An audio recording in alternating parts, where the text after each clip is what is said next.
Bom, pessoal, então a partir de agora a gente está gravando a aula. Vamos dar prosseguimento ao curso, né, depois do nosso recesso. Estava dando uma olhada nas últimas aulas para me relembrar, que eu já tinha até esquecido. A gente estava falando sobre ações de segurança ainda, a gente está altamente atrasado aqui, culpa minha. Eu quero abordar mais aprofundadamente os conteúdos, mas não dá por conta da carga horária, tá? Então, a gente vai ter que dar uma acelerada aqui no curso, senão não consegue ir para frente, não, tá? Então, vamos dar uma vista rápida aqui sobre a parte de propriedades da madeira, né, que a gente já viu as primeiras aulas foi sobre isso, a parte teórica, depois, agora a gente vai ver mais a parte normativa, e depois a gente já parte para o dimensionamento. Tá? Vamos tentar aproveitar o máximo aqui possível dessa nossa, dessas nossas horinhas de aula. Ah, bom, pessoal, então, o, sobre as propriedades da madeira, né, a gente já falou muito sobre isso, desde materiais lá, né, a gente vem falando. E, bom, mas basicamente a madeira tem algumas características principais, que seria a sua alta heterogeneidade, né? Então, o elemento madeira, ele não é homogêneo, então ele varia, a composição dele é totalmente heterogênea, então as propriedades da madeira varia não só de espécie para espécie, que já é uma grande variedade, mas dentro da própria espécie, dentro da mesma floresta, dentro da mesma árvore, há variações das propriedades mecânicas da madeira, né? Seja resistência, seja rigidez, etc. A umidade e tudo mais. Então, madeira é um elemento heterogêneo de alta variabilidade de suas propriedades. E isso vai ser levado em conta aqui. Não tem como a gente escapar. Tá? Invariavelmente a gente vai ter que considerar isso aqui no nosso cálculo. Por outro lado, por outro lado, a madeira também é um material anisotrópico, né? Que ela possui propriedades mecânicas diferentes a depender da direção que a gente avalie. Né? Então, se a gente avaliar a resistência paralela às fibras, que é o que a gente é a denominação que a gente vai dar a partir de agora, né? É muito maior do que a resistência, por exemplo, na direção perpendicular às fibras, né? Ou contra as fibras, tá? Que a gente chama também. E aí, nesse sentido, a madeira se destaca, né? Porque nem o aço, nem o concreto, e nem a cerâmica, e se for utilizado como estrutural, né? Um bloco estrutural, por exemplo, tem tal característica, apenas a madeira, né? É anisotrópica. Então, a gente tem que tomar cuidado na avaliação de qual direção é que o esforço vai estar atuando, né? Se é perpendicular ou paralelo às fibras. Vale destacar que há uma diferença, só que menor, né? Há uma diferença também entre as direções transversais, que seria a direção tangencial e radial. Mas aqui, para simplificar, a gente considera tudo como uma coisa só. Então, a gente só separa as propriedades na direção longitudinal, que seria na direção às fibras, e na direção transversal, que poderia ser radial ou transversal ao tronco, né? Só aos anéis de crescimento, por assim dizer.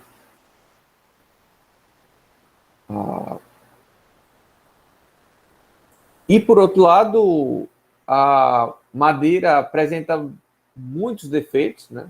Muitos defeitos, a gente tem que tomar cuidado disso. E ela possui uma característica muito importante também, que é a higroscopicidade, né? Então, ela perde e ganha umidade com muita facilidade, né? em troca com o ambiente em que ela está inserida, e ela tem uma variabilidade dimensional muito grande por conta da umidade, tá? E não só dimensional, mas as propriedades mecânicas variam conforme a umidade. Então, geralmente, madeiras mais úmidas, com maior umidade, têm propriedades mecânicas piores, principalmente em termos de resistência, tá? Ou seja, são menos resistentes. E por isso, para a gente caracterizar uma madeira, o que é feito é pegar várias amostras de uma determinada espécie, né, e ensaiar para os determinados esforços que a gente quer conhecer, compressão, tração, modularidade e todos os outros, tá, que a gente queira saber, queira conhecer. E desses resultados, né, não vão ser iguais uns com os outros, porque justamente a gente tem alta variabilidade não só do produto, né, mas também do ensaio em si, né, podem ocorrer variações na execução do ensaio. Então, portanto,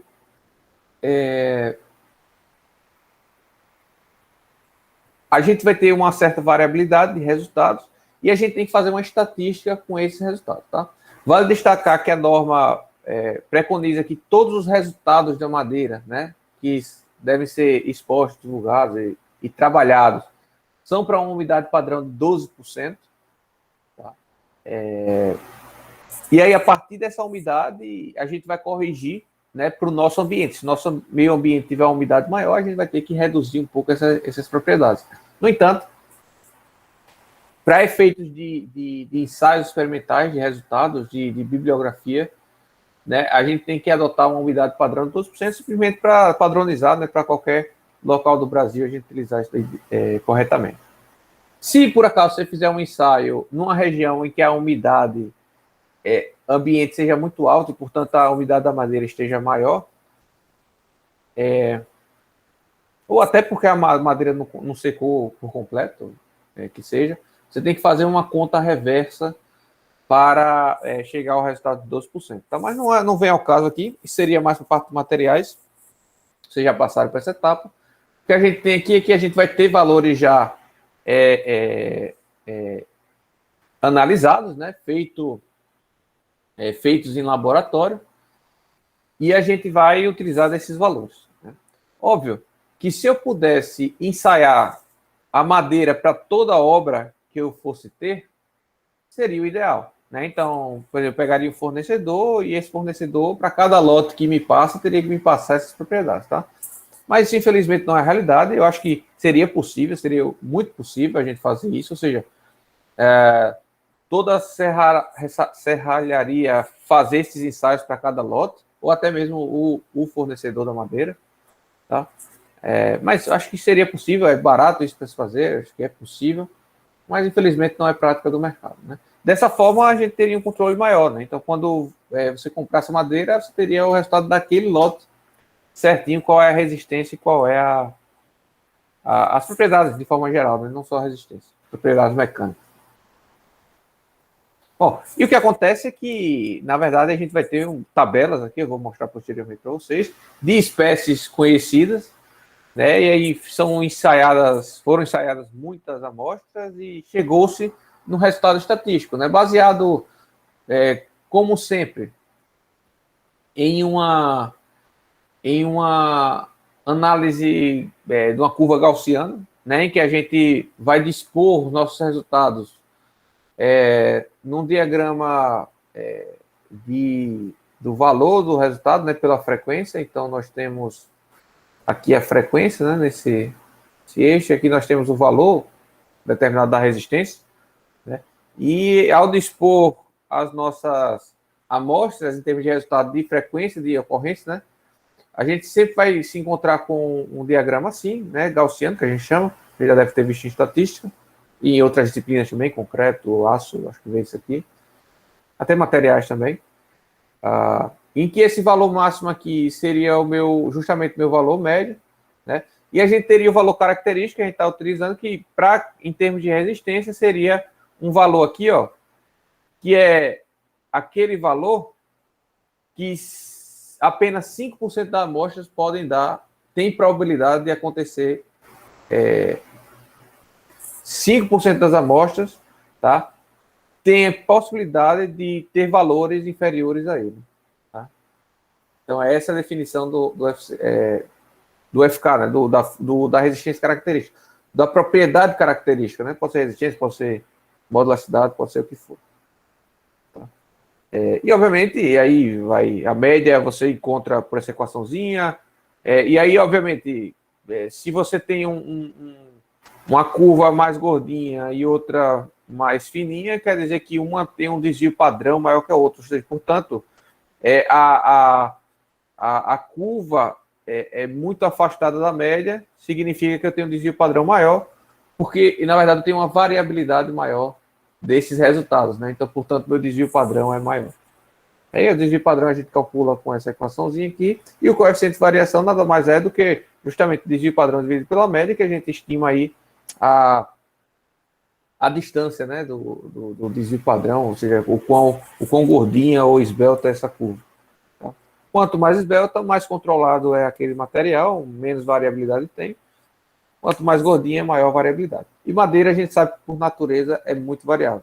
Então, portanto, esses valores vão dar altos, tá? Esses coeficientes, tanto o desvio padrão quanto o coeficiente de variação vai dar alto. Então, uma forma matemática de interpretar isso que eu falei sobre o resultado característico é simplesmente pegar o valor médio e subtrair por esse coeficiente está diretamente correlacionado aos 5%. Se eu quisesse, por exemplo, 1%, esse valor tenderia a ser um pouquinho maior. Se eu quisesse uma probabilidade maior de ocorrência, sei lá, de 20%, esse valor tenderia a ser um pouco menor. Isso multiplicado pelo desvio padrão, né? Então, portanto, o FCK sempre vai ser menor do que o médio. E aí, usualmente nas tabelas das espécies, a gente vai encontrar os valores médios, tá? A gente vai encontrar os valores médios. E aí, a gente tem aqui os valores de variação, né, de coeficiente de variabilidade, que justamente vão correlacionar o valor, o desvio padrão com o esforço médio, com o valor médio, e, portanto, a gente pode simplesmente estimar, a partir desse coeficiente de variabilidade, a gente consegue estimar o FCK, o FK, né, que seria a resistência característica, a partir da resistência média. Perceba que se o delta, né, se o desvio padrão é igual ao meu coeficiente de variação multiplicado pela resistência média, então aqui eu posso transformar essa equação aqui nessa, né, em que eu isolo a resistência média e multiplico por 1 menos 1,645, que é aquele coeficiente lá dos 5%, multiplicados pelo coeficiente de variação. Então, se eu tenho esse coeficiente de variação para cada uma dessas propriedades mecânicas, eu consigo achar uma relação entre a característica e a média. Beleza? Então, por exemplo, para o módulo elasticidade, tá? O valor médio, o valor característico do módulo elasticidade seria 64% do valor médio. Tá? Já para a resistência à compressão paralela às fibras, e aí tudo que for paralelo agora às fibras a gente vai chamar de zero, tá? 0 graus, ou seja, é na direção das fibras, ou seja, faz 0 graus com as fibras, tá? Czinho vem de compressão, né? Então resistência à compressão paralela às fibras. Coeficiente de variação é 18%, portanto, a relação entre a resistência média e a resistência característica é de 70%. Tanto a resistência característica é 70% da média. Então, a gente vai lá na tabela, obtém o valor de resistência à compressão, resistência à tração, o que for, e extrai o valor característico. Extrai o valor médio, perdão, e transforma isso em valor característico. Então, isso é importante vocês não se confundirem, tá? E não acharem que naquela tabela, nas tabelas, a gente vai ter os valores característicos. Geralmente, a gente tem os valores médios, tá? Vale a pena vocês, se você for trabalhar com uma bibliografia diferente, você analisar, né, se é médio ou característico. Mas, usualmente, é médio que são os valores médios que são disponibilizados. Por outro lado, mesmo que você deseje fazer ensaios, vamos dizer, você quer fazer ensaio com a sua obra, vai ser uma obra muito grande, você gostaria de fazer os ensaios até para tentar utilizar o máximo que aquela madeira tem a oferecer, você não precisa fazer os ensaios de todas as propriedades, né? Então a gente tem, essa norma traz relações entre as propriedades, pelo menos relações aproximadas entre as propriedades mecânicas da madeira. Tá? Então, por exemplo, a partir da resistência à compressão da madeira, né? No caso, a paralela, tá? Vamos explicar isso. A relação entre a resistência à compressão e a resistência à tração é de 77%. Portanto, a resistência à compressão da madeira, ou a resistência à compressão da madeira vai ser estimada como 77% da resistência à tração. Tá? Então, se vocês têm... Agora, o usual é fazer a resistência à compressão, né? Porque é mais fácil de fazer o ensaio. Né? E aí você estima a resistência à tração dividido por 0,77. Né? Também é possível... a gente tem aqui uma resistência que a norma chama de resistência M, né? Ou seja, na verdade, essa resistência M aqui é a resistência à tração na flexão. Tá? Ou seja, eu não sei se eu já expliquei isso para vocês, mas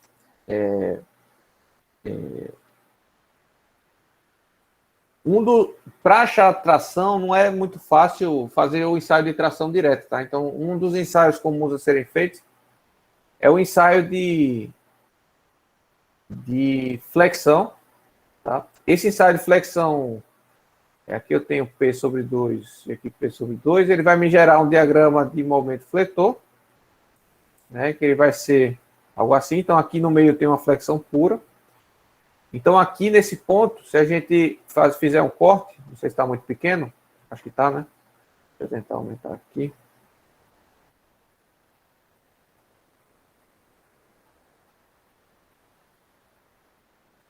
A gente tentar fazer um corte aqui na seção. Agora ficou ruim. Bom, deixa eu botar a seção aqui. Vou ter o momento fletor atuante puro.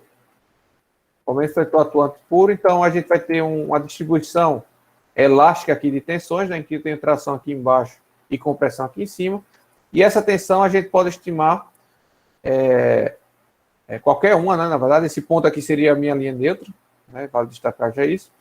E sendo meu Y, né, a distância da linha neutra a qualquer outro ponto da seção, na altura dela, né, então teria tensão aqui variando com Y, varia linearmente com Y, e a gente pode achar ela fazendo menos o momento vezes Y dividido por, não sei o que é isso que está acontecendo, mas vamos prosseguir aí.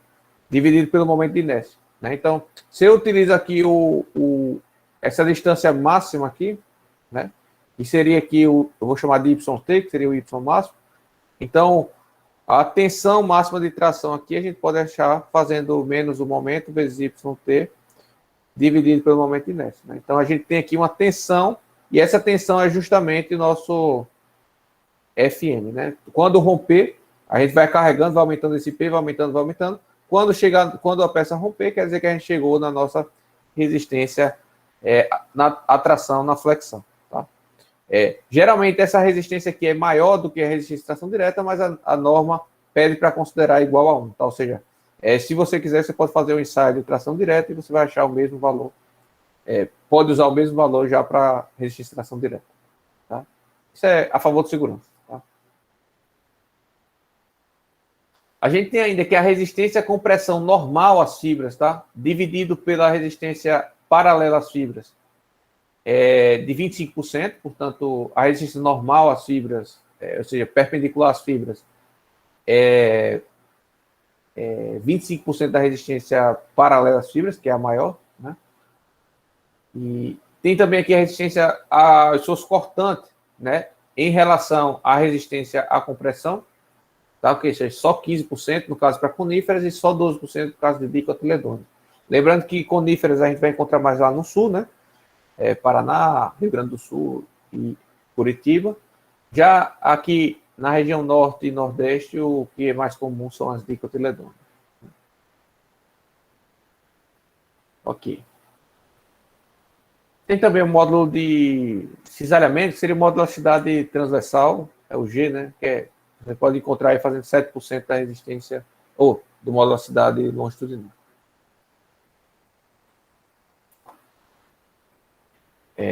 Vale destacar que se a sua ação estiver atuando nem paralelamente, nem perpendicularmente às fibras, ou seja, estiver atuando de forma inclinada, como é o caso aqui dessa figura, né? Então as fibras estão claramente nessa direção e essa força, essa tensão, essa pressão está sendo aplicada de forma inclinada a ela, a gente pode, a resistência que a gente vai ter que utilizar aqui é justamente uma proporção entre a resistência paralela e uma resistência perpendicular às fibras, tá?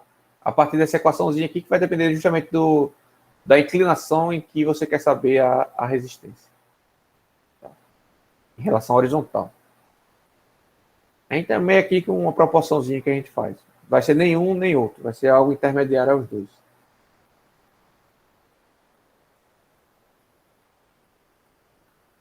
Ok.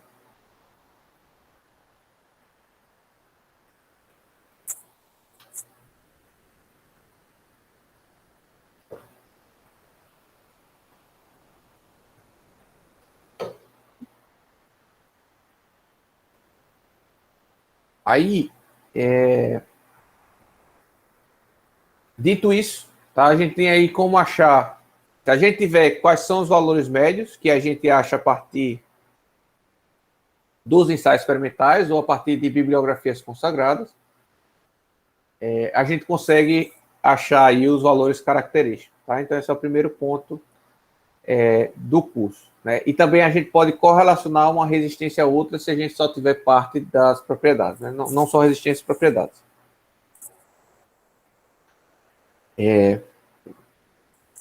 Só que para madeira não basta isso, tá? Para madeira,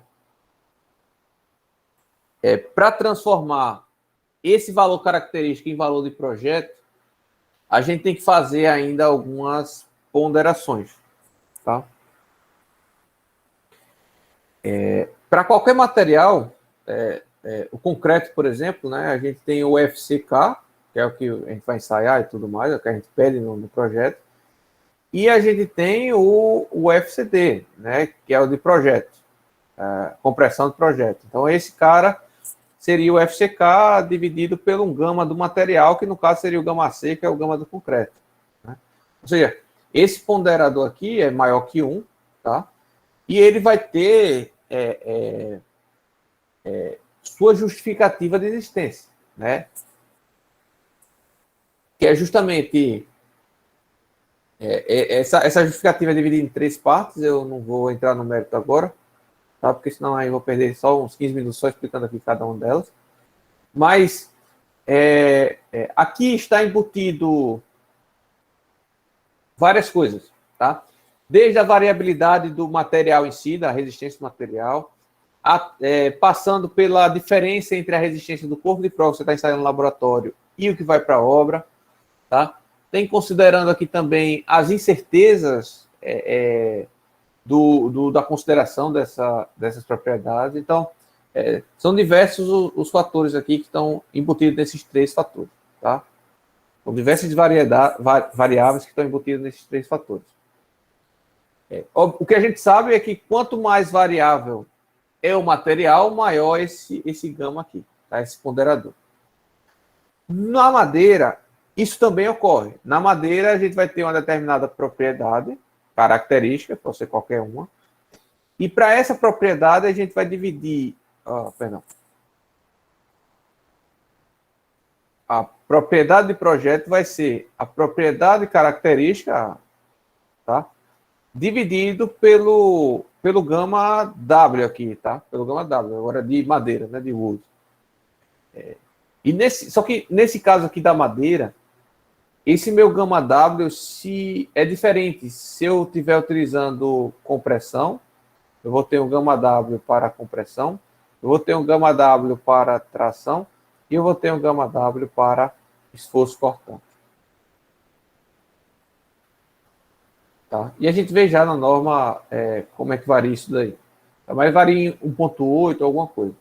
Mas, além de dividir o valor característico pelo coeficiente ponderador, tá? Que é semelhante a esse γc, na madeira, como a gente tem outros fatores que influenciam muito, a gente vai estar considerando separadamente e vai estar calculando um coeficiente chamado K-mod, tá? K-mod, ou seja, coeficiente modificador dos parâmetros, né? E esse K-mod aqui também será dividido em 3 partes, tá? Será o K-mod 1, K-mod 2 e temos o K-mod 3, tá? O K-mod 1 está diretamente relacionado a teor de umidade. Então, não vou, é melhor a gente olhar na tabelinha posterior, tá? Porque pode não estar na sequência aqui direitinho. Mas, basicamente, cada um desses K-mods aqui é responsável por um desses fatores aqui, ó. Teor de umidade na madeira, que vai estar na obra, tá? Que vai ocorrer na obra. Lembrando que esses valores todos, até o momento aqui, a gente está considerando como umidade de 12%, então, portanto, a gente tem que corrigir agora o teor de umidade do ambiente. Depende também do tempo de duração da carga, né? E depende da existência de defeitos ou não.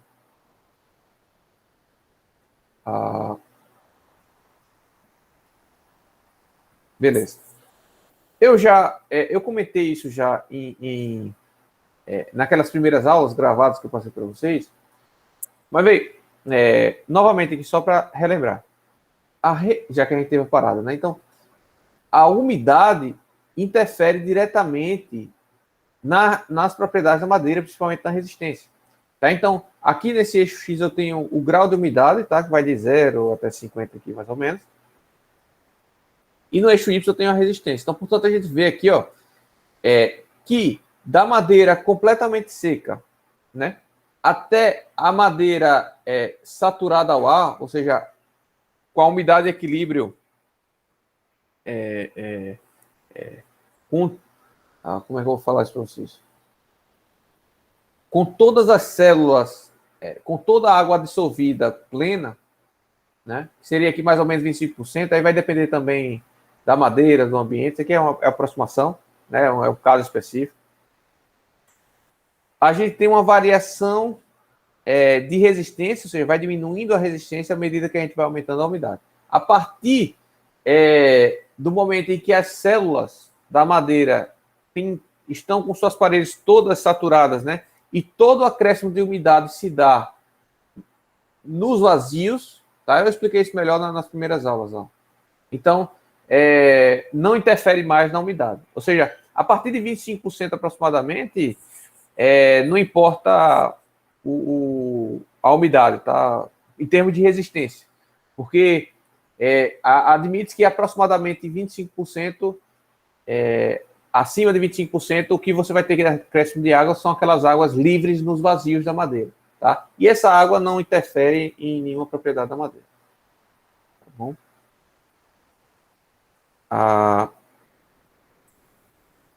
Beleza. Além disso, a madeira, assim como o concreto, não é um material perfeitamente elástico, tá? E nem perfeitamente plástico também. A madeira tem um comportamento viscoelástico, tá? Viscoelástico. Ou seja, o visco vem de comportamento viscoso mesmo, de viscosidade, né? E a característica maior da viscosidade é que, mesmo sem a gente modificar as solicitações ao redor, que estão atuando sobre aquele elemento, né, aquele sólido ou líquido, continua havendo deformações no tempo, né? Ou vai havendo modificações nas propriedades mecânicas ao longo do tempo. Então, se você pegar um corpo de prova, seja de concreto ou de madeira, e aplicar uma carga instantânea, ele vai apresentar uma resistência X, tá? Se você aplicar uma carga e deixar lá por muito tempo, tá? E for aplicando essa carga bem lentamente até o momento da ruptura, assim, ao longo de anos, inclusive, tá? você vai ver que a tendência é que aquela resistência seja menor. Aquela resistência que era X vai ser, sei lá, 70% de X, 60% de X, alguma coisa assim. Tá? E nesse sentido, por isso que é importante a gente conhecer a duração da carga, porque se for uma carga instantânea, né, por exemplo, o impacto, a gente pode considerar aquela resistência máxima. Porém, se for uma carga permanente, aquela que tá, o peso próprio, por exemplo, está sempre atuando, a gente vai ter que considerar que essa resistência ao longo do tempo. Então, aqui tem uma figurinha que mostra justamente o quanto essa resistência diminui à medida que eu tenho uma duração maior da carga.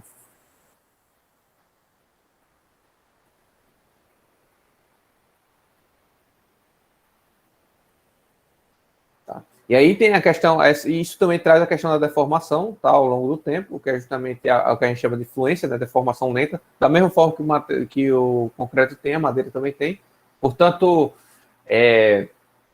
ela inicia, assim que você carregar a madeira, ela vai apresentar uma deformação, que a gente chama de deformação elástica. Se você mantiver esse carregamento ao longo de anos, essa deformação tende a aumentar. E essa a gente chama de deformação lenta. Tá? E aí a deformação total a gente tem que considerar que a obra vai durar muitos anos, se for o caso, né? E aí a gente tem que considerar a deformação total como sendo a elástica mais a lenta. Tá bom?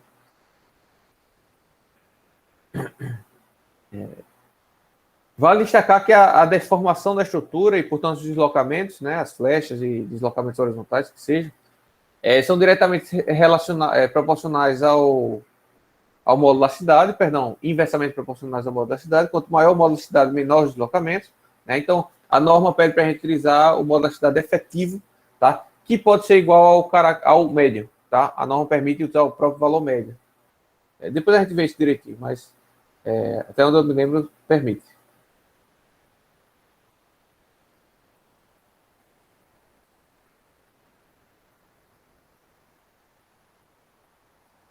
Bom.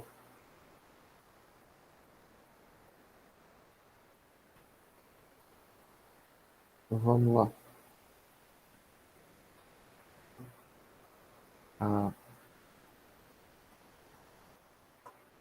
E também tem a situação dos defeitos da madeira, né? Então, isso vai estar diretamente relacionado à qualidade da madeira. Então, a gente vai ter madeiras de primeira categoria e madeiras de segunda categoria, né? Madeiras de primeira categoria não podem apresentar nenhum defeito visível, né? Como nós, né? Então, toda vez que você tem um tronco, pessoal, saindo, aqui eu tenho o tronco da árvore, né, o principal, e a gente tem aqui um galho saindo, né, aqui nessa região forma um nó, tá,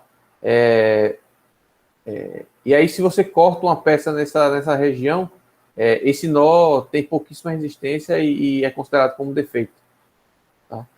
Fibras reversas é quando simplesmente como o próprio nome diz, né, você vem com a fibra direitinho aqui e do nada ela dá uma mudada de direção. Tá? E fendas são fissuras, né, devido a próprias retrações. Lá nas primeiras aulas eu comento bastante alguns casos que podem ocorrer essas fendas. Né? Então, se a madeira apresenta algum desses defeitos, você tem que considerar ela como segunda categoria.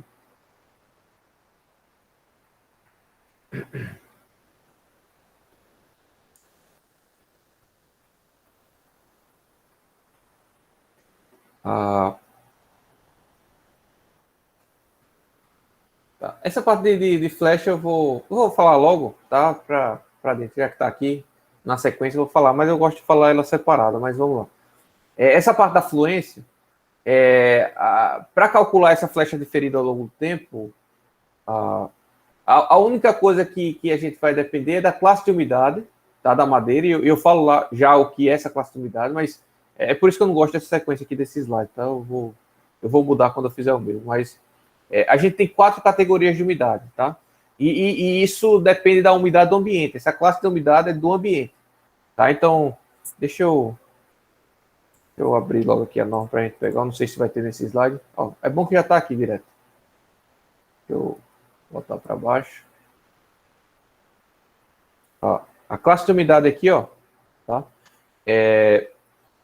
vai de 1 a 4, e se a gente tiver a umidade relativa do ambiente com menos de 65%, a gente pode admitir que a umidade de equilíbrio da madeira é de 12%, né? Então, portanto, a gente vai estar na classe de umidade 1. E vai aumentando a umidade do ambiente, por consequência, a umidade de equilíbrio da madeira, chegando até o limite aqui, em que eu tenho a umidade do ambiente maior que 85%, tá? Eu acredito que o Maceió se encontra entre a classe 3 e 4, tá? Agora aqui é durante longos períodos de tempo, então tem que ver se Maceió se encaixaria aqui na 4. Talvez sim, tá? Tem que pesquisar isso daí. Eu particularmente considero, tá? Nos projetos que eu fiz poucos projetos daí, eu considerei como umidade 4, tá? Aí a umidade de equilíbrio da madeira já é maior que 25%, que aí, segundo aquele gráfico, né, a partir de 25%, a resistência não muda, então a gente pode considerar 25% ou 50% não interessa, tá, pra gente. Então, o pior caso seria a classe de umidade 4 aqui, né, que a gente teria o menor faixa de resistência das madeiras, tá? Tá. Mas além da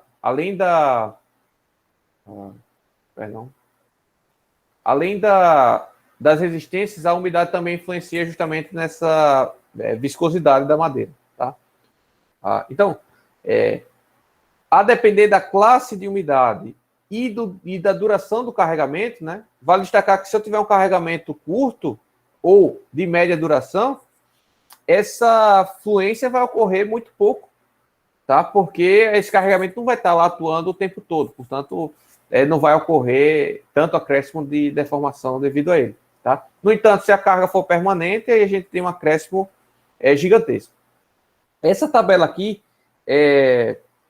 ilustra justamente o coeficiente que a gente vai utilizar para considerar a deformada lenta. Então, se a deformada total é a elástica mais a lenta, o que a gente vai dizer é que a deformada lenta, eu não sei se eu vou conseguir escrever aqui, não vou. O que a gente vai dizer é que essa deformada lenta vai ser igual a um coeficiente φ multiplicado pela deformada elástica, tá? Dessa forma, a gente consegue fazer, isolar o termo elástico aqui, né? E aí vai ficar 1 mais φ, tá? Então, por exemplo, se eu tenho uma classe de umidade 4 e a carga que está atuando é de permanente ou de longa duração, eu devo utilizar esse φ igual a 2, portanto, a deformação total será 3 vezes a deformação elástica. Tá? Então, eu posso utilizar o modo elasticidade normal. Posso utilizar o modo elasticidade normal e multiplicar as deformadas por 3 no final das contas. Ou eu posso simplesmente pegar o modo elasticidade médio e dividir por esse fator 3, tá? E aí a gente já vai achar as flechas completas, né, diretas. E aí é isso que ele fala, né? O modo elasticidade efetivo será o modo elasticidade padrão dividido por esse coeficiente, né? 1 mais φ. Tá? 1 mais φ.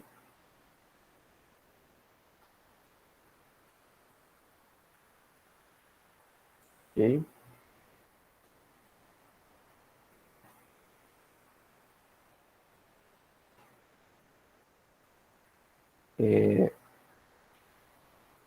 Ok. E quem é esse modo elasticidade? Né?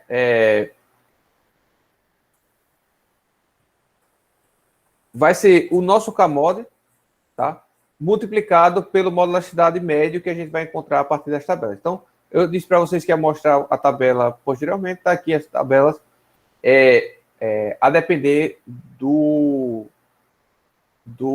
da espécie. Né? Então, a gente tem aqui valores médios de resistência e modo de deformação, tá? Para umidade de 12%, né? E essas aqui, no caso, são madeiras de cotiledônio. Né? Então, por exemplo, essa madeira Angelim, né, desse tipo específico Araroba, tá? Tem um modo de elasticidade de 12.876 megapascal, portanto, aproximadamente 13 gigapascal. Tá? E aí a gente vai ter que multiplicar pelos K-modos para encontrar o modo de elasticidade efetivo.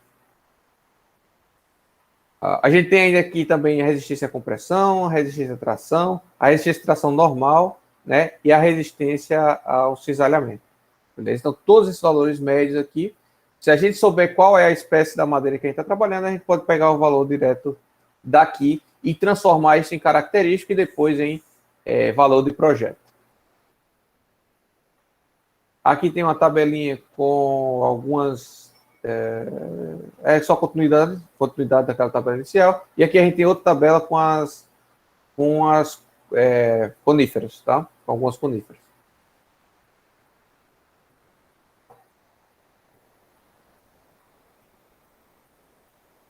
Ok? Beleza. Alguma dúvida, pessoal, até aí? A gente vai usar tudo isso, tá? Muito teórico, muita coisa falada, mas tudo isso é importante, tá? Nada disso vai ser jogado fora.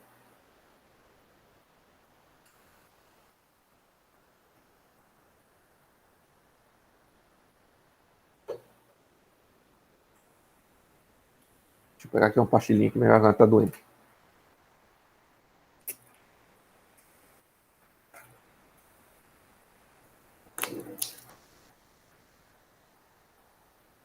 Bom, vamos lá. Então, a primeira opção que a gente tem quando estiver trabalhando com madeira é a gente especificar a espécie da madeira, tá? Ou seja, se a gente já souber qual é a espécie que vai ser utilizada, a gente já pode projetar para ela, né? Pode pegar os valores lá da tabela anterior, né? Se a gente sabe que, por exemplo, o nosso é jatobá, a madeira que a gente vai utilizar é jatobá, então a gente pode pegar aqui os valores médios e transformar eles em valores de projeto. No entanto, é usual, quando você está fazendo projeto, você não saber qual a madeira que seu cliente vai comprar. Você não sabe, você pode até ter uma noção das madeiras disponíveis no mercado, mas aí até o preço pode variar e seu cliente pode querer outra, etc. Então, é comum a gente separar em classes a resistência às propriedades da madeira, né? E essas classes são denominadas a partir da resistência à compressão, né? Então, para coníferas, essas classes variam de C20 a C30, portanto, a resistência à compressão paralela às fibras vai de 20 a 30 megapascal, característica, tá? Isso aqui. Ou de cotiledôneos, que pode ir de C20 a C60, variando de 10 em 10 MPa e a resistência à compressão paralela às fibras. Óbvio. Se no seu projeto, por exemplo, você adotar uma madeira do tipo C40, tá? C40. Então, o que acontece? Você está admitindo que a sua resistência característica à compressão é de 40 MPa, tá? É de 40 MPa. Aí vamos fazer uma conta rápida aqui. Se a sua resistência característica é 40 MPa e a correlação entre a média e a característica é de 70%, então a sua resistência média tem que ser no mínimo, tá? Se você está considerando 40 MPa de característica, a sua resistência característica, a sua resistência média seria 57 megapascal, tá? Podem fazer a conta aí. Seria 57 MPa. Então, se eu projetei uma madeira com 57 MPa, o seu cliente só vai poder utilizar uma madeira que tem um FCK maior que 57 MPa. Então, por exemplo, Angeli Araroba ele não poderia utilizar. Ele poderia utilizar aqui, ó, Angeli Pedra, tá? Da 59. Poderia utilizar Angeli Ferro também, que dá 79. Angeli Pedra dá 76. Esse aqui, branquinho não pode, né? Esse Café Arana pode. Então, ele teria que buscar uma madeira que tivesse uma resistência à compressão média superior a 57 MPa. Tá? Não só isso, como as outras propriedades também, né? Então, quando a gente fala de classe C20, apesar da nomenclatura ser diretamente relacionada à resistência à compressão, a gente está estipulando também que a resistência cortante característica é 4 MPa. O módulo da cidade médio seria 3,5 gigapascal. E as densidades, né, básica ou aparente, seria 400 e 500 quilogramas por metro cúbico, respectivamente. Beleza, pessoal? Então, Essa é a ideia. Você pode, se você souber já a madeira que você tem disponível, você pode adotar os valores, os parâmetros dela especificamente. Se você não tem, você estima pela classe. Aí seu cliente vai ter que correr atrás de uma madeira que corresponda a essa classe. Tá, ficou claro aí, pessoal?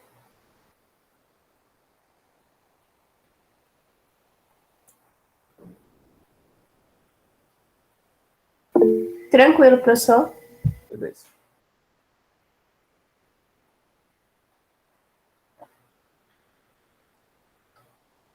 Bom, como eu disse, era melhor não ter falado com a mod, porque realmente estava na sequência errada, eu desconfiei. Mas vamos lá. Ó, o valor do projeto vai ser o CAMOD multiplicado pelo valor característico dividido pelo coeficiente de ponderação, como eu já falei com vocês anteriormente. O CAMOD vai ser dividido em 3 partes. A primeira parte depende da classe de carregamento, se é permanente, se é longa duração, se é curta duração. Né? Se vocês tiverem dúvida nisso, pessoal, se vocês não estiverem conseguindo materializar exemplos de carregamento de curta duração, permanente, me diga que eu tento aqui explicar de outra maneira, tá? Mas, basicamente, olhando esses casos óbvios, né? Um carregamento permanente será peso próprio, sempre vai estar lá. A telha, né, de uma coberta sempre vai estar lá também, vai ser tirada raramente, tá? Você pode considerar como permanente também. Uma carga de curta duração é um vento alto, um vento com alta intensidade. É uma força de curta duração. Vai ter uma rajada de vento, tá? E essa rajada de vento não fica contínua. Ela tem a rajada, depois cessa um pouco. Tem a rajada de novo, depois cessa um pouco. Tá? Então, é uma carga de curta duração ou de média duração no máximo. Tá? Então, esse primeiro CAMOD aqui depende da classe de carregamento do tipo de madeira. Né? Tá? Tipo de madeira, dicotiledônia ou conífera, ou na verdade, até não só a origem, tá? Mas também o tipo do produto, se é madeira serrada, se é madeira colada, tá? Se é madeira laminada, etc., que a gente viu também lá nas primeiras aulas, tá? Gravadas. Dá uma revisão lá se vocês não se lembram. Tá? O CAMOD 2 depende da classe de umidade também do tipo de madeira, tá? Utilizado. Se é serrada, se é laminada, etc. E o CAMOD 3 depende da categoria da madeira, que eu já falei. A madeira pode ser de primeira ou segunda categoria. Simplesmente isso, tá? Primeira categoria não apresenta defeitos, segunda categoria apresenta defeitos. Eu, particularmente, só uso segunda categoria desse projeto, porque eu não sei a madeira que o cliente vai comprar, então eu considero a segunda categoria. Se for de primeira, ficar de folga. Se for de segunda, aí já está calculado, né? Já está contabilizado. Então, o gama W, como eu falei para vocês, depende se é compressão paralela às fibras, tração paralela às fibras ou cisalhamento paralela às fibras, tá? Então, compressão é 1.4, tração e cisalhamento é 1.8. Tá? Seria esse carinha aqui. E os CAMODs, vamos ver agora. Tá? São tabelinhas também, são simples de encontrar. Então, CAMOD 1 a gente encontra por essa tabelinha aqui. Então, tipo de madeira. Tá? Se for madeira serrada, laminada e colada ou compensada, placas de compensado, né? Seriam esses coeficientes aqui. Tá? Seriam esses coeficientes. Se for madeira recomposta, que seria o quê? Seria painéis de OSB, painéis de MDF, tá? Etc. A gente está trabalhando aqui com esses coeficientes. Tá? Varia um pouco, né? Variam só aqui nesses 3 primeiros casos, né? Que são, varia muito, mas na parte de curta duração não varia muito. Não varia, na verdade. O CAMOD 2 depende da classe de umidade e do tipo de madeira. Então, se eu tiver na classe de umidade 1 ou 2, né, que seria até, eu acho que 70%, alguma coisa assim, de umidade ambiente, o nosso CAMOD 2 vai ser 1. Se for 3 e 4, vai ser 0.8, né? Ou 0.9 com madeira recomposta. As classes de umidade estão aqui, eu já mostrei essa tabelinha para você, ó. 1 e 2 até 75%. Tá? Então, se a umidade do ambiente for até 75%, você pode considerar aqui essa primeira linha. E o CAMOD 3, né? Depende se é de primeira categoria ou segunda categoria. Primeira categoria é 1, segunda categoria é 80%. Né? Então, simples assim. É fácil, não é difícil, pessoal, tá? É bem simples. Perceba que a categoria depende da inspeção visual, né? Se apresenta defeitos ou não. Se apresentar defeitos, é a segunda categoria, tá? Ponto final. Qualquer que seja os defeitos. Então, a gente tem aqui algumas imagens, né? Aqui seria mais nós, né? Tá? Aqui a gente tem fendas, tá? Aqui tem nós. Veja que tem desvio de fibras, né? Tem fendas. Bom, tem vários tipos de defeitos aí, depois vocês dão uma olhada também. Essa parte de ações de segurança nós já vimos, gastei muito tempo, inclusive, nessa parte, então não vou entrar muito no mérito. Tá?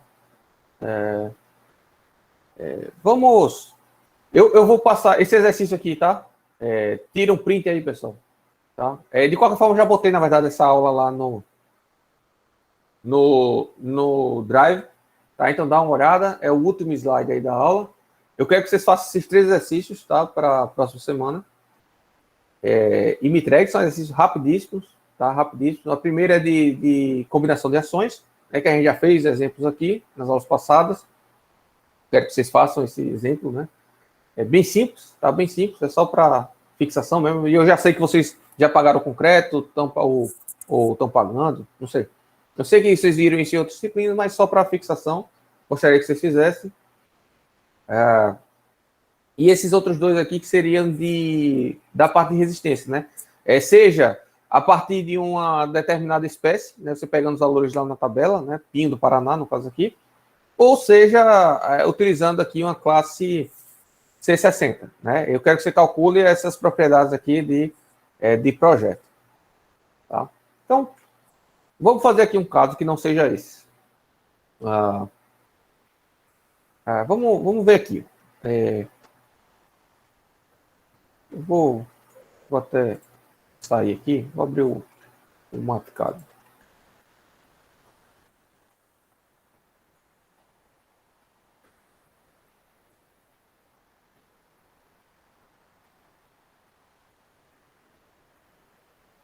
Tá, vamos supor que eu esteja aqui trabalhando com uma madeira classe C40, né? Como o exemplo que eu falei anteriormente. Tá? Classe C40. O que a gente tem de informação? Tá? O que a gente vai estimar? Eu vou estar adotando nos meus projetos esse valor característico aqui. Esse valor característico aqui da dicotiledônio. Tá lembrando que para dicotiledônio. Então, dá uma captura aqui. Vamos ficar indo e vindo.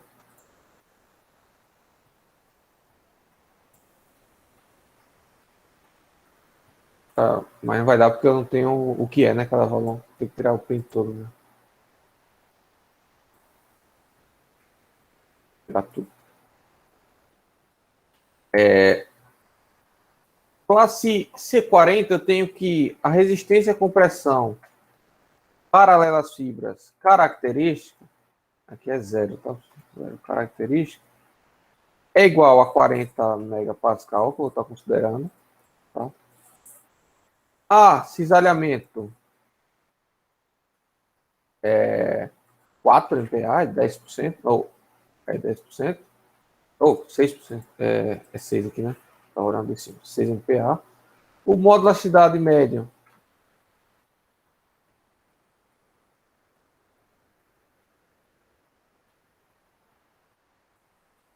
vai ser igual a 19,5 gigapascal. Tá? E eu não tenho mais nenhuma outra propriedade, tá? Só são essas aí que são dadas. Aí o que acontece? Vou deixar, né? Na verdade, vou deixar. Tem outras propriedades que eu preciso determinar. Por exemplo, a resistência à compressão a 90 graus. Preciso determinar quem é esse cara aqui. Preciso também determinar quem é a resistência à tração a 0 graus. Característica. Né? A resistência à tração a 90 graus a gente considera 0, tá, pessoal? A gente considera 0, sem muitos problemas. Não vou nem colocar aqui porque a gente considera 0. E aí, o que a gente pode fazer a partir das correlações lá, de norma, eu vou até abrir aqui a norma ao invés do do slide. Tá? Então, a gente tem aqui as correlações. Ó. A resistência à compressão dividida pela resistência à tração vai ser em torno de 77%. Então, portanto, a resistência à tração pode ser a resistência à compressão característica paralela dividido por 0,77.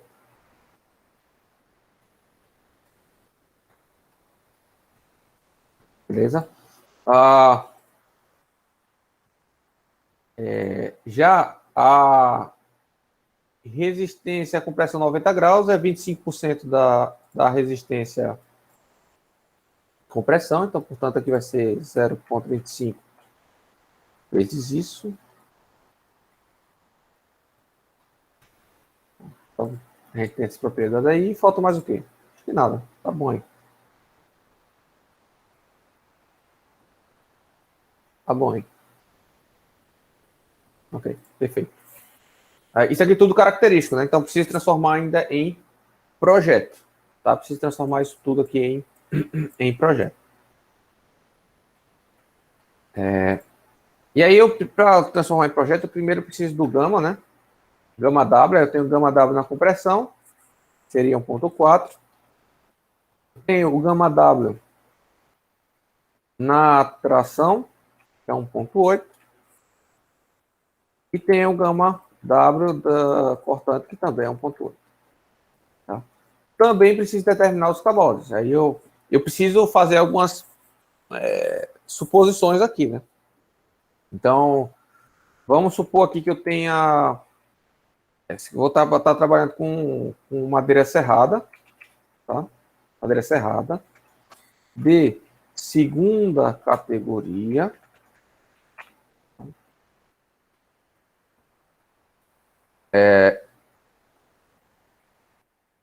submetida a esforços, ações permanentes, chamar de ações, tá? Ações permanentes e em um ambiente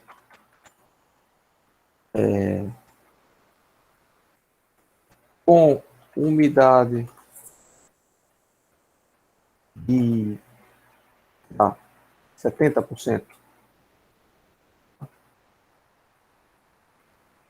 Então, todas as informações aí que eu preciso.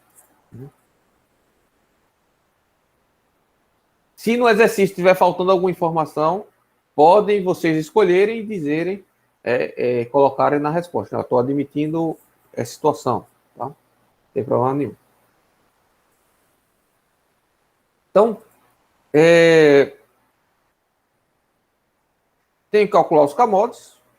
Deixa eu pegar aqui a tabela dos camotes para facilitar.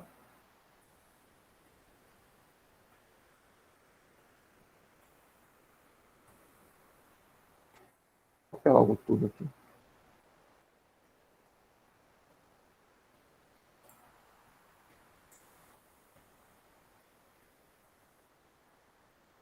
Ok? Então, vamos lá. Camode 1. Vamos lá, estou trabalhando com madeira serrada. É o mais usual, né? Não é nem sempre, mas é bem usual. Para projetos maiores, tá? Seria madeira laminada e colada. Tá? Projetos maiores, estruturas maiores. Para estruturas de coberta convencional, pergoladozinha, madeira serrada, tá? E se você for dimensionar forma, né, de concreto armado, for utilizar madeira compensada, você tem que utilizar aqui, considerar madeira compensada. Então, situação permanente, CAMOD 1, 0,6, tá? CAMOD 2, classe de umidade, aí tem que ver a classe de umidade, né? 70%, 70% vai estar aqui em classe de umidade 2, classe de umidade 2 recai aqui em CAMOD 2 igual a 1, tá? Para madeira serrada, então aqui 1. E CAMOD 3, como é de segunda categoria, aqui vai ser 0,8. 0,8. Então, portanto, as resistências de projeto vão ser, né? Se a compressão será igual a... falta calcular o CAMOD propriamente dito, né? O meu CAMOD será igual a esse cara, esse vezes esse. mod 3, mod 2, vai dar 0,40. A gente está diminuindo em 50% menos de 50%, né, da resistência total característica. Então, vê que madeira realmente é muito penalizado, né? Então tem aqui Kmod multiplicado por esse aqui é o D, né, de projeto aqui. De projeto. Dividido por gama WC. Então aqui está a minha resistência à compressão de projeto, que eu vou considerar no meu projeto, né? Então, eu saí de 40 MPa característico, né, para menos de 14 MPa de projeto. Então, vê que a penalização é muito grande, né, em madeira. E aí eu faço isso para todas as outras, né? Então, se eu quero aqui de tração, aqui seria tração, aqui também seria tração. Kmod não muda, tá? Kmod não muda. Se eu quero cesariamento, aqui seria cesariamento, aqui seria cesariamento. 6. Se eu quero compressão 90 graus, seria compressão 90 graus, seria um PA. Tá? Se eu quero o módulo da cidade, tá? Seria Kmod, eu não tenho gama, né, para módulo da cidade, seria Kmod vezes CO.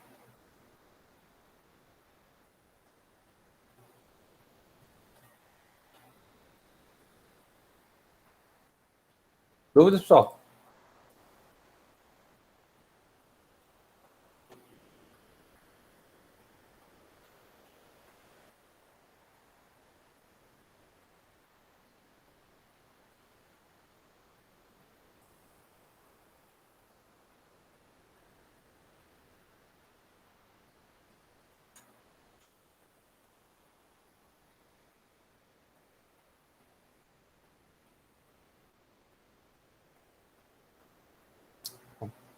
Tá salvo já lá.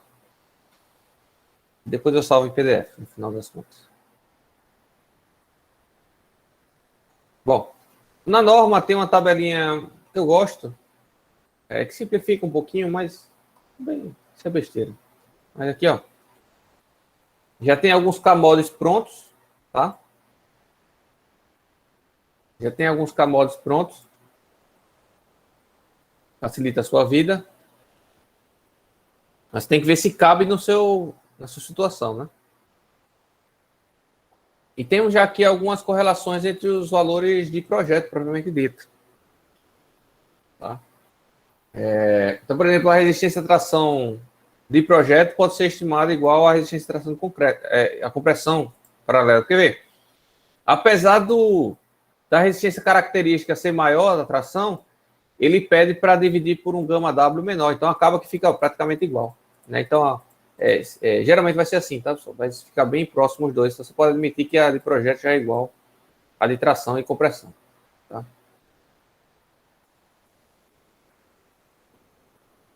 Alguém falou aí? Foi no slide.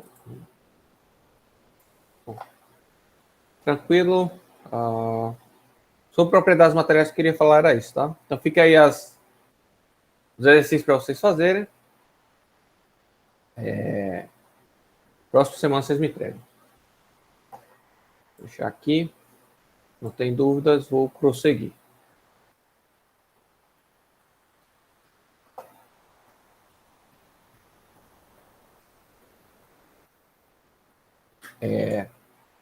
Vamos entrar, então, propriamente no dimensionamento. E como a gente tem pouco tempo aqui, eu vou falar sobre o dimensionamento de duas situações bem simples, tá? Que é a resistência à tração e a compressão de peças robustas. Tá?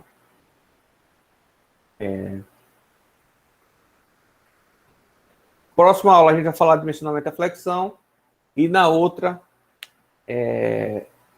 nós vamos falar sobre dimensionamento de compressão, a compressão de peças esbeltas. Perfeito? E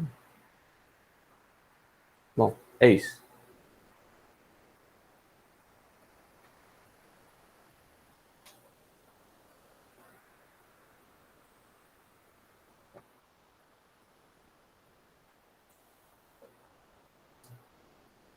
um minutinho.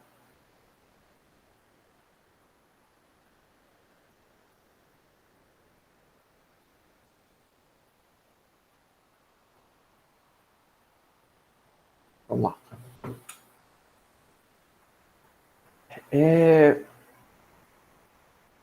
Então, o dimensionamento de elementos tracionados é tão simples que cabe aí em meio slide. Tá? Em meio slide.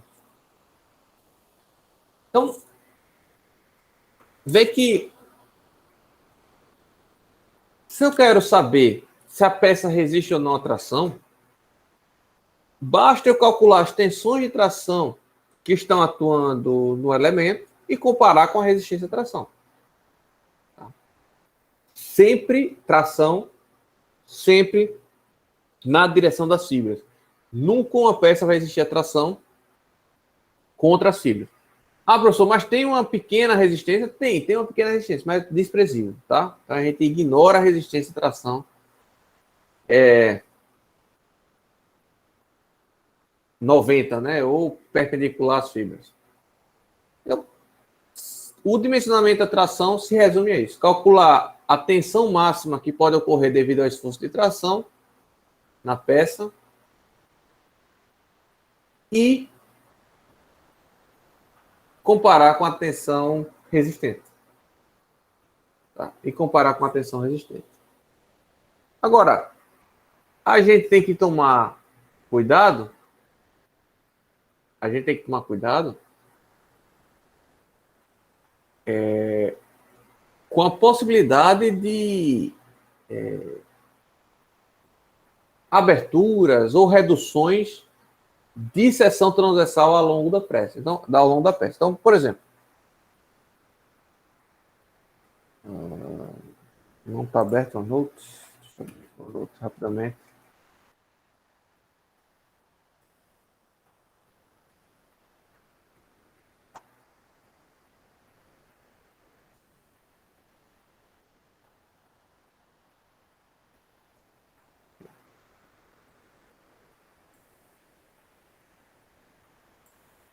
Bom, vamos supor aqui que eu tenho uma treliça, tá? Vamos supor que eu tenho uma treliça, uma tesoura aí, né?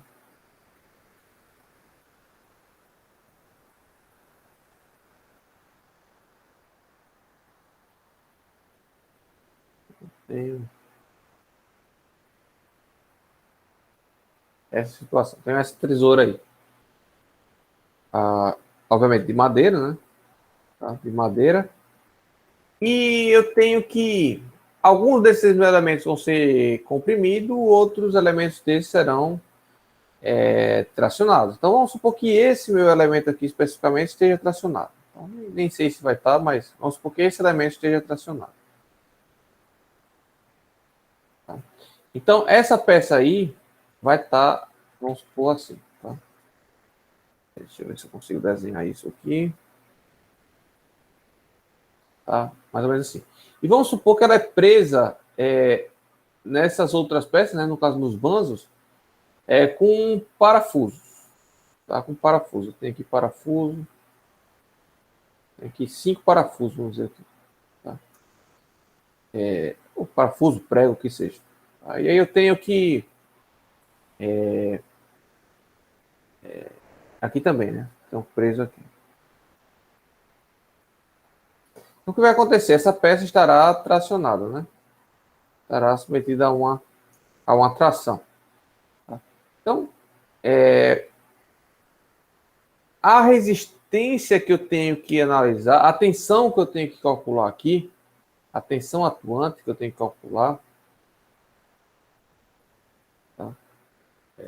Então, tração que eu tenho que calcular, ela será o esforço normal que eu achei a partir da minha análise estrutural aqui, né? De projeto já, que seja, dividido pela área dessa seção transversal, né? Vamos dizer aqui que seja retangular, para ser simples, né? Vamos dizer que seja uma seção retangular de 4 centímetros por 8. Vamos dizer que seja do 4 por 8. Tá? Só que a área que eu devo considerar é a área líquida, tá? Como assim? Eu acho que se quem está pagando metálica eu já deve ter visto algo do tipo, né? Mas eu não posso utilizar isso daqui, tá? Dizendo que é a minha área bruta, né? Ou seja, aqui seria a largura vezes a altura, tá? Isso é diferente. Porque eu tenho que descontar as possíveis furos, né? Que venham a ter aqui nessas regiões de ligações.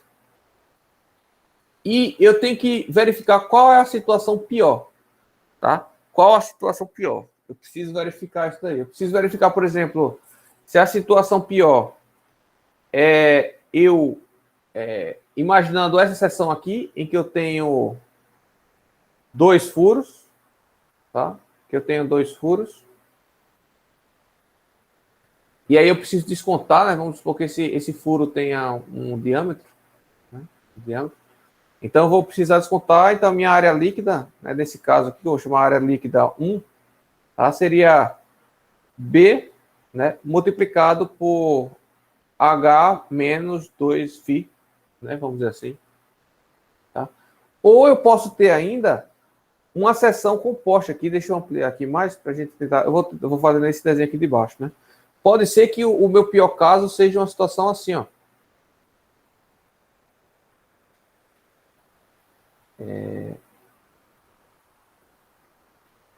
Tá, deixa eu... Pegando assim, tá? Seção aqui reta, depois vem assim, depois vem pra cá, depois vem assim, tá? Então eu tenho que pegar esse comprimento aqui, tá? Subtrair dos furos, tá? E dividir pela tensão, tá? Eu acho que vocês já viram isso metálico, quem não pagou metálico ainda vai ver isso mais aprofundadamente lá. Eu não vou entrar muito no mérito aqui, tá? Disso aqui, mas basicamente você tem que ver qual é a pior seção, a menor seção líquida, tá?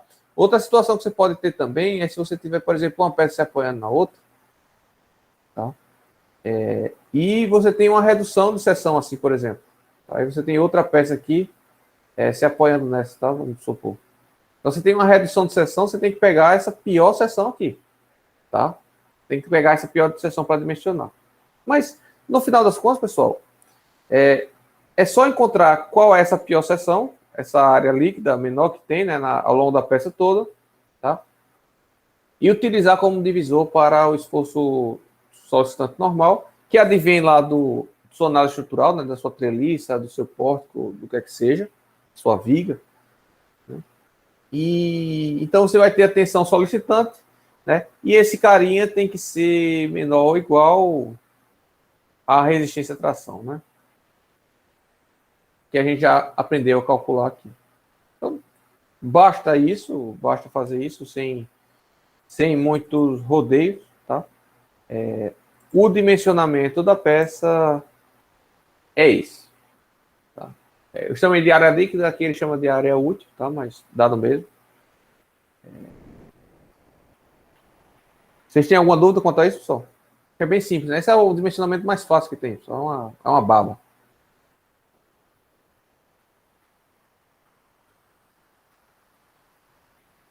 Sem dúvida, professor. Beleza. Então eu vou pedir para vocês fazerem esse exercício aqui, ó, que tem alguns furos, tá? Tem um diâmetro aí. Então fica também para a próxima semana, tá? Qualquer dúvida a gente fala aí ao longo do curso, ao longo da semana, no WhatsApp mesmo, ou por e-mail. Só que a gente tem que verificar ainda a condição de esbeltez, tá? E essa condição de esbeltez a gente tem que verificar também para compressão. Então eu vou ensinar aqui de uma tacada só, tá? Como relembrar, na verdade, ensinar não, vocês já viram isso em mecânica dos sólidos e já viram também, acredito, em outras disciplinas de estruturas metálicas, por exemplo, ou de concreto, 2 se você já pagar. Tá? Então, a gente tem que calcular esse SBTs e verificar, né? Aqui no caso da tração, a SBTs máxima é 170, tá? Então, esse nosso índice de SBTs tem que ser menor que 170, a gente vai aprender já a calcular esse SBTs, relembrar, né? E para compressão, a gente tem uma complicação aí, né? Que eu acho que vocês também já estão familiarizados, estão carecas de saber. Toda peça comprimida, todo elemento estrutural comprimido, seja de qualquer estrutura, concreto, madeira, aço, alvenaria, alvenaria cerâmica, alvenaria, paredes de concreto, qualquer elemento estrutural comprimido pode romper por esmagamento do material, ou seja, o material entrou na sua fase plástica, tá? E rompeu, chegou na sua deformação limite e rompeu, né? Lá, o diagrama de tensão-deformação, lá bonitinho. Ou ele pode romper por instabilidade, tá? O termo correto é instabilidade. Só que a gente vai utilizar aqui muito flambagem, tá? Mas flambagem é um pouco diferente uma coisa da outra, mas pra gente aqui vai ser a mesma coisa, tá? Então, tomar cuidado ao usar o termo, mas pra gente aqui a gente vai simplificar a ideia, tá? Então, qualquer elemento comprimido, esbelto, tá? Qualquer elemento esbelto, não sei se vocês estão vendo, tá muito claro, né? Deixa eu ver aqui. A outra também é branca. Deixa eu botar aqui. Então, qualquer elemento comprimido, pessoal, esbelto, ele antes mesmo do material esmagar, ele vai apresentar uma flexão lateral, tá? Transversal à compressão, na menor esbeltez. Então, essa régua, a menor esbeltez é justamente essa, que é a mais fina aqui, né? Tá?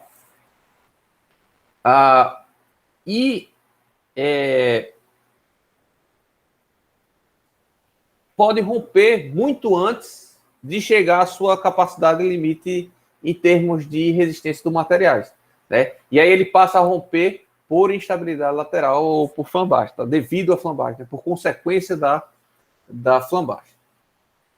Se lembram disso?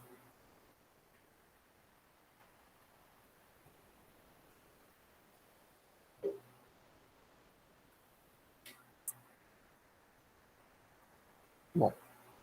E para saber se o elemento vai romper por esmagamento da seção ou por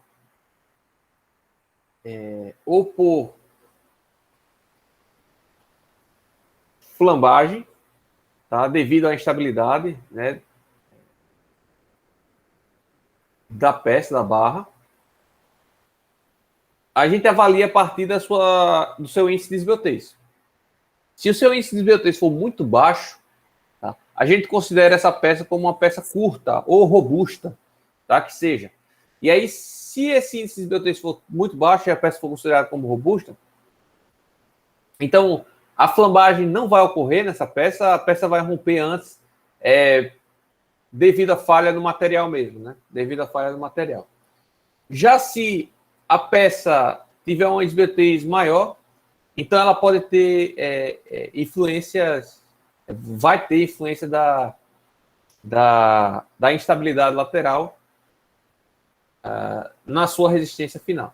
Tá? E aí, por isso que as normas usualmente classificam as peças comprimidas entre robustas e esbeltas, né? No caso aqui de madeira, ela tem 3 classificações. Ele tem as peças curtas ou robustas, tá? Que é quando o índice de esbeltez é menor do que 40.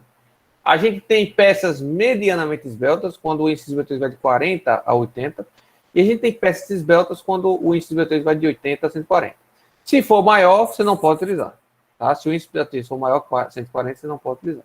Da mesma forma que não pode utilizar índice de esbeltez na tração maior que 170. Aí vocês podem perguntar, mas professor, por que na tração você também tem limite de esbeltez se você não tem um efeito de flambagem na tração? Nunca vai ter. Na tração você nunca vai ter efeito de flambagem. Só que, não sei se vocês já viram em alguma outra disciplina, vocês imaginam por que você tem um limite de esbeltez na tração?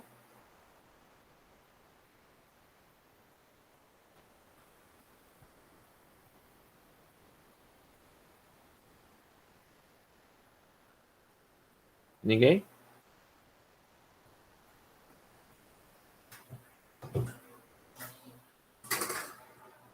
Bom, pessoal, se a peça for muito esbelta, tá? Se a peça for muito esbelta, ou seja, com a rigidez da flexão muito baixa em relação ao seu comprimento, o que acontece é que essa peça passa a ter comportamento próximo, mais próximo, vamos dizer assim, de um cabo. Tá? Um cabo, deixa eu pegar aqui um cabo solto. Perceba que o cabo, nem o peso próprio mesmo dele, ele suporta, tá? A depender do vão, né? O cabo, nem o peso próprio dele ele suporta, ele já forma uma barriga, né? Já forma uma flecha. Ou seja, não tem rigidez da flexão suficiente para se comportar com a barra. Ele se comporta como um cabo. Então, portanto, mesmo que a minha peça não venha a ser comprimida, tá?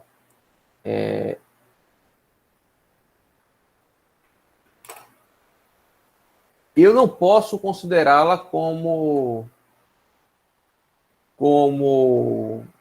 a esbeltez maior 170, a não ser que eu já considere esse elemento estrutural no meu modelo estrutural como cabo. Então, se eu considerar esse elemento estrutural como cabo do meu elemento estrutural, ou seja, ele não absorve nenhum esforço da compressão, nada, tá? Ele não contribui em nada na rigidez da compressão, na rigidez normal, na compressão, nem na flexão do meu modelo estrutural global. Então, ele poderia ser com a rigidez infinita. Você já considera ele como cabo, pode ser. Mas, para barras, se eu for utilizar esse elemento como barra, eu tenho que limitar essa rigidez, essa esbeltez na tração também. Beleza? Então, vamos aqui só focar. Só para finalizar, para calcular a compressão, né, para peças curtas, que é o que eu vou focar hoje, na parte de peças esbeltas, eu vou trabalhar só após flexão com vocês. E você vê aqui, ó, que aparece a flexão aqui, né? Então, eu preciso primeiro ver a parte de flexão para depois voltar aqui, tá? Eu não gostei também muito dessa sequência desses slides. Então, vamos focar aqui em peças curtas. Né? Então, é igual a tração. É só pegar o esforço normal e dividir pela área líquida, a área útil, né? Tem que descontar os parafusos, tem que descontar rasgos, se estiver, né? Entalhes e tudo mais, tá? E comparar, ao invés de eu comparar com a resistência de tração, eu vou comparar com a resistência de compressão. Basta isso, pessoal. É simples assim, sem segredo nenhum, tá? Agora vamos só relembrar como calcular esse índice de Beltrich, né? E aí a gente para a aula por hoje e continua na próxima aula com o dimensionamento da flexão, tá? Quando terminar o dimensionamento de flexão, a gente faz a nossa primeira avaliação, tá? Eu vou marcar a nossa primeira avaliação. E depois a gente continua o curso com a parte de compressão de elementos esbeltos. Bom, então vamos. Não sei se eu abro um novo ou continuo aqui. Vou continuar aqui. Eu só salvar com outro nome.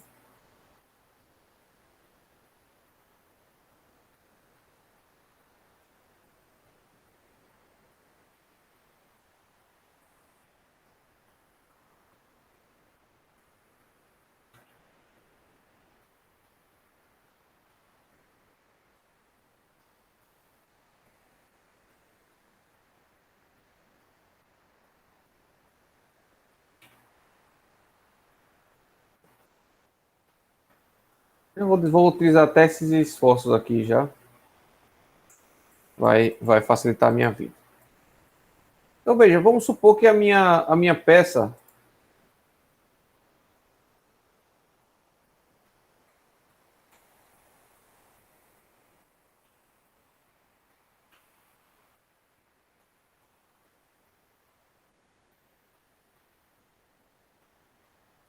vamos admitir que a minha peça seja retangular, tá? Seção retangular, e que ela tenha largura que a gente já vinha trabalhando, né? 4 centímetros e altura de 8 centímetros. Então, vamos supor inicialmente, depois a gente vai variando se for o caso. Vamos dizer que não tenha furo, não tenha nada, vamos simplificar aqui, vai ser a área bruta mesmo, tá? Porque o intuito aqui vai ser mais focado nessa parte de índices de ISBEL-3. Espero que dê tempo.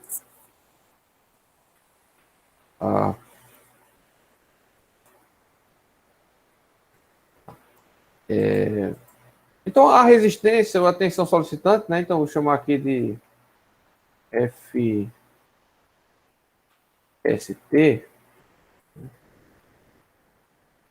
Seria o esforço normal atuante nela, né? Esforço normal de tração. Projeto de tração, vou chamar aqui NTD, dividido pela área bruta, pela área da seção. Eu ainda não falei quem era o esforço, né? Vamos dizer que eu tenho a mesma peça, sendo que na compressão, você inverter os esforços, tá? O vento está empurrando para cima. Eu tenho o esforço máximo de compressão. Então, vamos dizer que o meu esforço máximo de compressão seja igual a... Teria que chutar aqui o valor, né? Não sei se eu vou chutar alto ou baixo, mas vamos chutar aqui o valor e depois a gente vê. 5 newtons e na tração também 5 newtons. A gente não precisa estar utilizando aqui sinais porque não vai interferir, né? Na minha verificação. A minha área vai ser retangular, né? Vai ser B vezes H. Então tem aqui a minha área da seção transversal. Então a minha tensão solicitante ficou muito alto, né? Ficou muito alto. 31 MPa, minha resistência está em 13, né? 13 para 14. Então, vou botar aqui 50. Mesmo assim não vai passar, vamos botar aqui 55. Então, tá. Vamos supor que esses valores aqui vêm lá da análise estrutural. Tá? E aí eu tenho esses valores, vê que não está passando, o que eu tenho que fazer é apenas, a única opção que eu tenho aqui é aumentar a peça, né? Ou eu mudo a madeira, boto uma madeira mais resistente, ou eu aumento a peça aqui para 9. 9 na compressão já está passando aqui. Se eu botar aqui 10, passou de tudo, né? Tanto na compressão quanto na tração. Então, essa é o que tem que fazer no dimensionamento de tração ou compressão de peças curtas, tá? Não tem muito o que fazer. Agora, o que a gente tem que garantir é que a peça tenha a esbeltez limite respeitada, né? Ou seja, efetivamente tem uma esbeltez menor do que 170 e efetivamente é uma peça curta, né? A gente tem que limitar isso tudo. Então, como é que a gente calcula o índice de esbeltez? O índice de esbeltez, ele é nada mais nada menos que o comprimento destravado da peça, tá? E aí eu vou chamar isso aqui de L...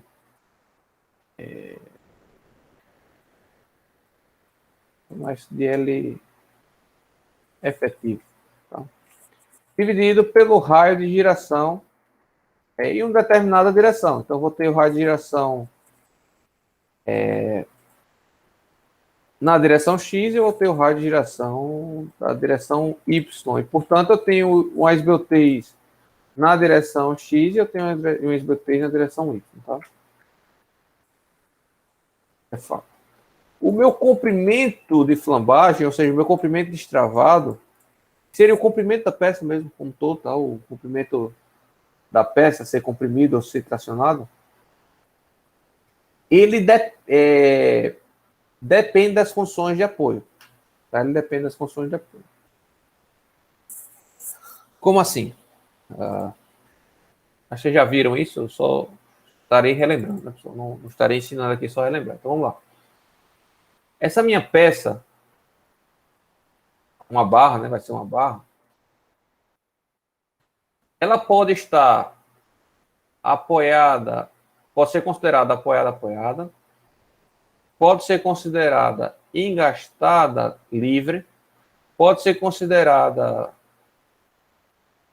engastada apoiada, tá? Pode ser considerada engastada.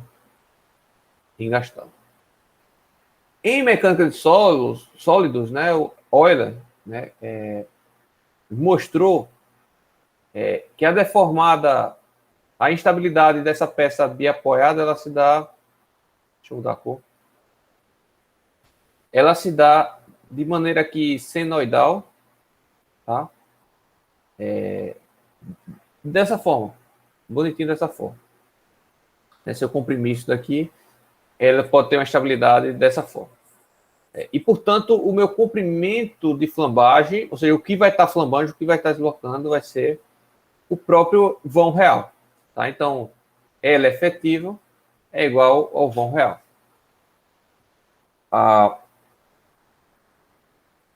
Já nesse caso, comprova-se matematicamente que a deformada dessa situação aqui vai ser a instabilidade, né, vai ser mais ou menos isso aqui, ó, tá? E que agora ficou bem feio isso aqui, na verdade, né? Ficou muito feio. Vou melhorar. E que agora o comprimento de flambagem efetivo vai ser 2 vezes o comprimento da peça real, tá? Comprimento da peça real. Para esse caso aqui, detectou-se que a deformada, ela era mais ou menos assim, né? Ela começava sem deformar e depois vinha a deformar aqui.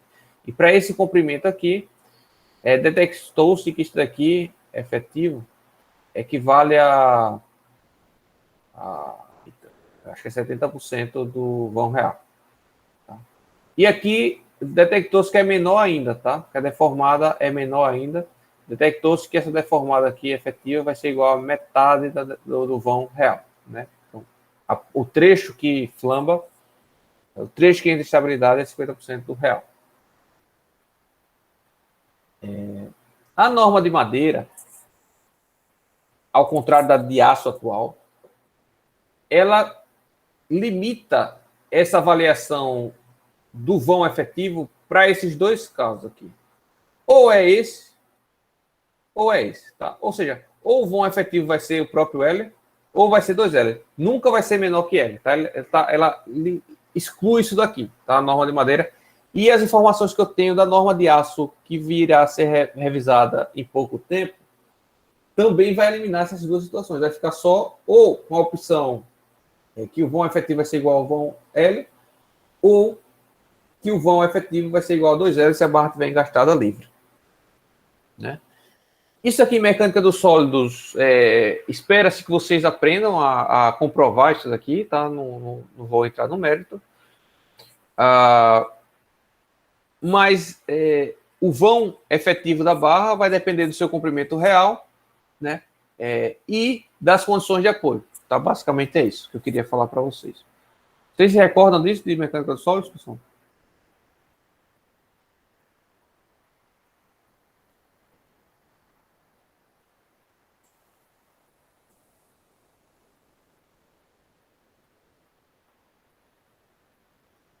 Beleza. Beleza.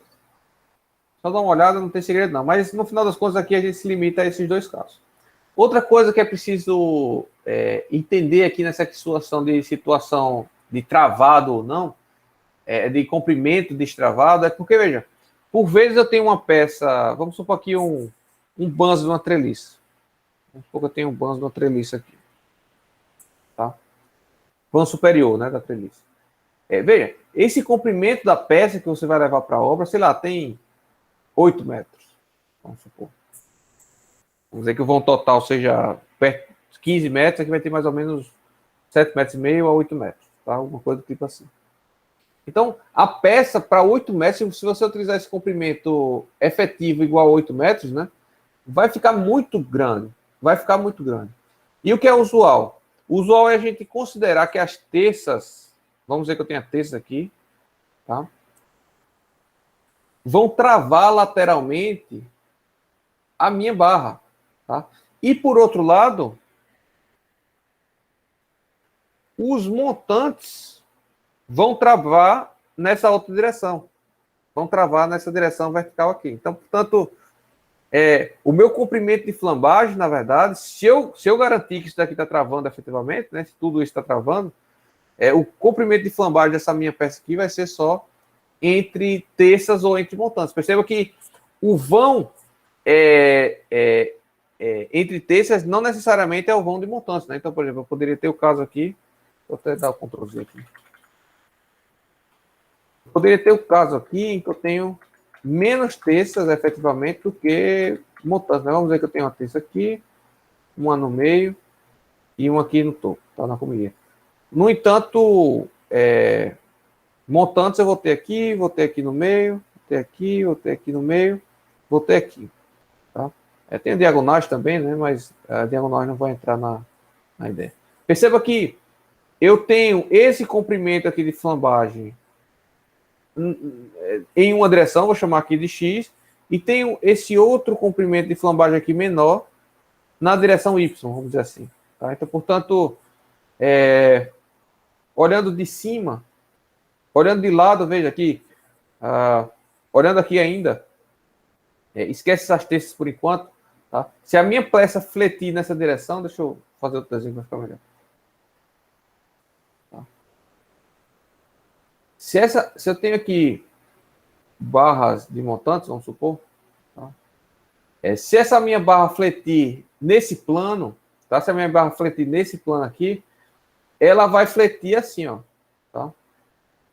Ela vai flambar, fletir, ó, vai flambar dessa maneira, ou seja, o comprimento de flambagem aqui, ó, é entre montantes, tá? Por outro lado, vamos olhar por cima essa coberta, tá? Vamos olhar por cima essa coberta. Tá? Esse banzo. Então vamos dizer que aqui é a comieira, tá? Isso daqui é o outro lado, né? Vamos focar só aqui.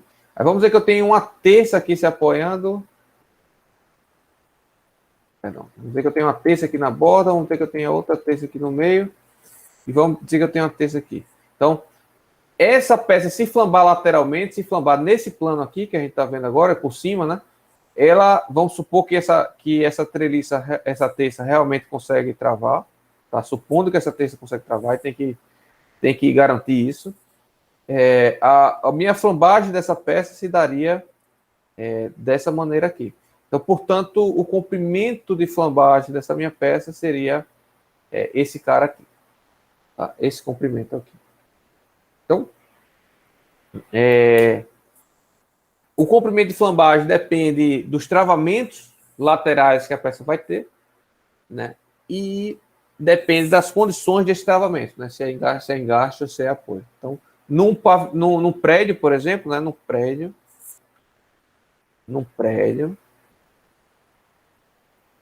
na teoria, vamos dizer que eu tenho aqui 4 pavimentos. Na teoria, esse pilar aqui é um elemento único. Tá? Esse pilar aqui é um elemento único. Só que quando a gente vai dimensionar esse pilar para compressão, né? Flexo-compressão, que seja, a gente vai admitir que o comprimento de flambagem dele vai ser justamente o pé direito, aqui nesse ponto do pé direito seja igual. Por quê? Porque se ele flambar, ele vai flambar aqui, ó, porque a laje ou a viga está travando lateralmente, está servindo de travamento aqui. Tá? E se serve de travamento, nunca que a peça vai flambar nele, tá? Em relação a ele. Então sempre vai flambar no meio, entre travamentos. Tá? Não sei se ficou claro aí para vocês, mas isso é bastante importante, tá? Isso é bastante importante.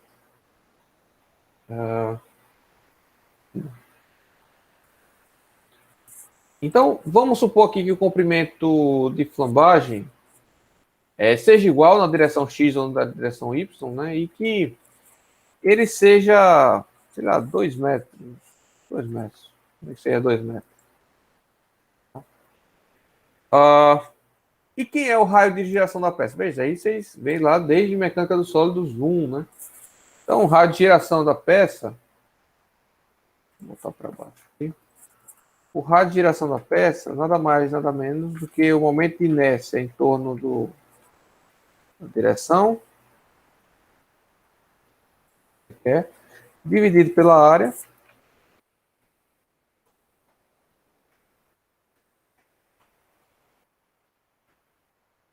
raiz, tá? Raiz daí. Então, aqui, y.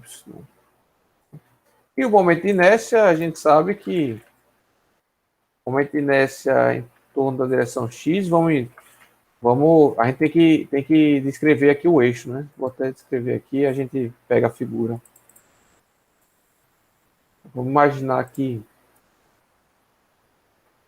esse seja o meu elemento, que aqui eu tenha 4 centímetros, não, aqui eu tenho, vou botar mais genérico, aqui tem a B, aqui tem a H, vamos admitir que X é esse eixo, vamos admitir que Y é esse eixo.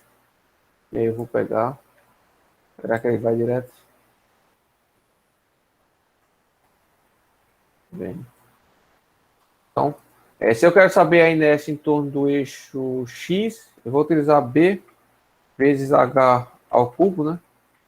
Dividido por 12. E para o eixo Y, eu vou utilizar aqui, na verdade, H multiplicado por B ao cubo, né? Então, está tudo calculado aqui já. Se eu botar aqui um igual, ele vai me dar.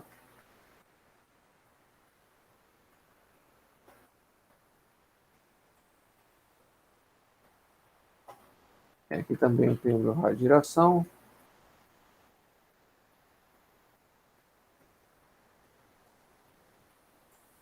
E tenho ainda o meu índice de esbeltez. Tá. Perceba que o meu índice de esbeltez em torno do eixo Y é o pior, né? Ou seja, haverá uma tendência fácil dela flambar nesse sentido aqui, tá? Nesse sentido. Tem como se fosse uma flexão em torno do eixo Y. Tá? E se a peça flambar vai ser nesse sentido, já que o índice de esbeltez é maior. Mas perceba que nenhum dos dois pode ser considerado robusto. E, nesse caso, você não pode nem utilizar a peça para resistir à tração. Então, eu preciso aumentar aqui, tá? E eu preciso aumentar aqui na largura, tá? Para resistir à tração, eu preciso aumentar na largura, aumentei para 5 centímetros. Resolvi a questão do limite de esbeltez para a tração, mas para a compressão, a minha peça ainda continua sendo esbelta, medianamente esbelta nesse sentido, e extremamente esbelta, né? Ou esbelta, muito esbelta nesse sentido aqui. Então, voltando lá nos limites, ó, de 40 a 80, medianamente esbelta, que é na direção X, em torno do eixo X, perdão, e aqui em torno do eixo Y a gente tem uma peça esbelta, tá? Ou muito esbelta. Nenhuma das duas é curta. Vê que para ser curta, eu precisaria aumentar muito aqui a peça, né? Deixa eu ver aqui, botar 15 por 15. Ainda não é, 15 por 15 não é. Talvez 16 por 16 já, 16 por 16 já passo. Ainda não. 17 por 17. Para ser curta, né? Para ser uma peça curta. Bom, aí, praticamente, né? Tem que ser um pouquinho mais. Então, para eu dimensionar como peça curta, eu teria que utilizar no mínimo essa dimensão aqui, que é muito grande, né, pessoal? Isso aqui é muito grande para um elemento de treliça, por exemplo. Isso aqui é muito alto, né? Então, usualmente a peça está como medianamente esbelta ou esbelta, tá? Vale destacar isso. Vocês já tinham visto, pessoal, como calcular esse índice de esbeltez ou é a primeira vez?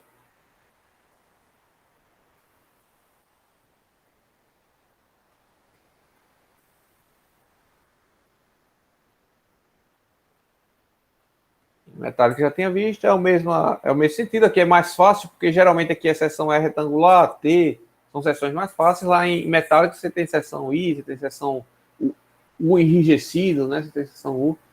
E aí que vai ficando mais chato, mas aqui é mais simples, porque geralmente é retangular, seção T no máximo, tal, alguma coisa do tipo assim.